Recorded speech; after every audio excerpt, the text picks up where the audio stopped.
Déclaration universelle des droits de l'homme de 1948. Article 1. Tous les êtres humains naissent libres et égaux en dignité et en droit. Ils sont doués de raison et de conscience. Ils doivent agir les uns envers les autres dans un esprit de fraternité. Article 2, paragraphe 1. Chacun peut se prévaloir de tous les droits et de toutes les libertés proclamées dans la présente déclaration, sans distinction aucune, notamment de race, de couleur, de sexe, de langue, de religion, d'opinion politique ou de toute autre opinion, d'origine nationale ou sociale, de fortune, de naissance ou de toute autre situation. Article 2, paragraphe 2. De plus, il ne sera fait aucune distinction fondée sur le statut politique, juridique ou international du pays ou du territoire dont une personne est ressortissante, que ce pays ou territoire soit indépendant, sous tutelle non autonome ou soumis à une limitation quelconque de souveraineté. Article 3. Tout individu a droit à la vie, à la liberté et à la sûreté de sa personne. Article 4. Nul ne sera tenu en esclavage ni en servitude. L'esclavage et la traite des esclaves sont interdits sous toutes leurs formes. Article 5. Nul ne sera soumis à la torture, ni à des peines ou traitements cruels, inhumains ou dégradants.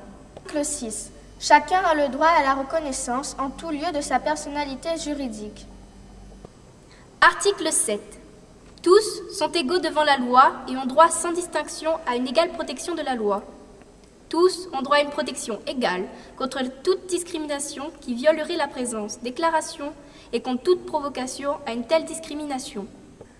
Article 8. Toute personne a droit à un recours effectif devant les juridictions nationales compétentes contre les actes violents, les droits fondamentaux qui lui sont reconnus par la Constitution ou par la loi. Article 10. Toute personne a droit, en pleine égalité, à ce que sa cause soit entendue équitablement et publiquement par un tribunal indépendant et impartial, qui décidera soit de ses droits et obligations, soit du bien fondé de toute accusation en matière pénale dirigée contre elle. Article 11. Toute personne accusée d'un acte délictueux est présumée innocente jusqu'à ce que sa culpabilité ait été légalement établie au cours d'un procès public où toutes les garanties nécessaires à sa défense lui auront été assurées. Nul ne sera condamné pour des actions ou omissions qui, au moment où elles ont été commises, ne constituaient pas un acte délictueux d'après le droit national ou international. De même, il ne sera infligé aucune peine plus forte que celle qui était applicable au moment où l'acte délictueux a été commis. Article 12. Nul ne sera l'objet d'immixtion arbitraire dans sa vie privée, sa famille, son domicile ou sa correspondance, ni d'atteinte à son honneur et à sa réputation. Toute personne a droit à la protection de la loi contre de telles immixtions ou de telles atteintes. Article 13. Toute personne a le droit de circuler librement et de choisir sa résidence à l'intérieur d'un État. Toute personne a le droit de quitter tout pays, y compris le sien, et de revenir dans son pays. Article 14. Devant la persécution, toute personne a le droit de chercher asile et de bénéficier à l'asile en d'autres pays. Ce droit ne peut être invoqué dans le cas des poursuites réellement fondées sur crimes de droit commun ou sur des agissements contraires au but et aux principes des Nations Unies. Article 14, paragraphe 1. Devant la persécution, toute personne a le droit de chercher asile et de bénéficier de l'asile dans d'autres pays. Article 14, paragraphe 2. Ce droit ne peut être invoqué dans le cas de poursuites réellement fondées sur un crime de droit commun ou sur des agissements contraires au but et aux principes des Nations Unies. Article 15. Tout individu a droit à une nationalité. Nul ne peut être arbitrairement privé de sa nationalité, ni du droit de changer de nationalité. Article 16, paragraphe 1. À partir de l'âge nubile, l'homme et la femme, sans aucune restriction quant à la race, la nationalité ou la religion, ont le droit de se marier et de fonder une famille. Ils ont des droits égaux au regard du mariage, durant le mariage et lors de sa dissolution. Article 16, paragraphe 2. Le mariage ne peut être conclu qu'avec le libre et plein consentement des futurs époux. Article 16, paragraphe 3. La famille est l'élément naturel et fondamental de la société et a droit à la protection de la société et de l'État. Article 17. Toute personne, aussi bien seule qu'en collectivité, a droit à la propriété. Nul ne peut être arbitrairement privé de sa propriété. Article 18. Toute personne a droit à la liberté de pensée, de conscience et de religion. Ce droit implique la liberté de changer de religion ou de conviction, ainsi que la liberté de manifester sa religion ou sa conviction seule ou en commun, tant en public qu'en privé, par l'enseignement, les pratiques, le culte et l'accomplissement des rites. Article 19. Tout individu a droit à la liberté d'opinion et d'expression, ce qui implique le droit de ne pas être inquiété pour ses opinions et celui de chercher, de recevoir et de répandre, sans considération de frontières, les informations et les idées par quelque moyen d'expression que ce soit. Paragraphe 1. Toute personne a droit à la liberté de réunion et d'association pacifique. Article 20. Paragraphe 2. Nul ne peut être obligé de faire partie d'une association. Article 21. Toute personne a le droit de prendre part à la direction des affaires publiques de son pays, soit directement, soit par l'intermédiaire de représentants librement choisis.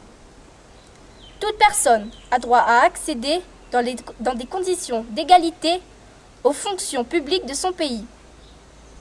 La volonté du peuple est le fondement de l'autorité des pouvoirs publics. Cette volonté doit s'exprimer par des élections honnêtes qui doivent avoir lieu périodiquement au suffrage universel, égal et au vote secret ou vivant une procédure équivalente assurant la liberté du vote. Article 22. Toute personne, en tant que membre de la société, a droit à la sécurité sociale. Elle est fondée à obtenir la satisfaction des droits économiques, sociaux et culturels indispensables à sa dignité et au libre développement de sa personnalité, grâce à l'effort national et à la coopération internationale, compte tenu de l'organisation et des ressources de chaque pays. Article 23. Toute personne a droit au travail, au libre choix de son travail, à des conditions équitables et satisfaisantes de travail et à des protections contre le chômage. Tous ont droit, sans aucune discrimination, à un salaire égal pour un travail égal. Quiconque travaille a droit à une rémunération équitable et satisfaisante, lui assurant ainsi qu'à sa famille une existence conforme à la dignité humaine et complétée, s'il y a lieu, par tout autre moyen de protection sociale. Toute personne a le droit de fonder avec d'autres des syndicats et de s'affilier à des syndicats pour la défense de ses intérêts. Article 24.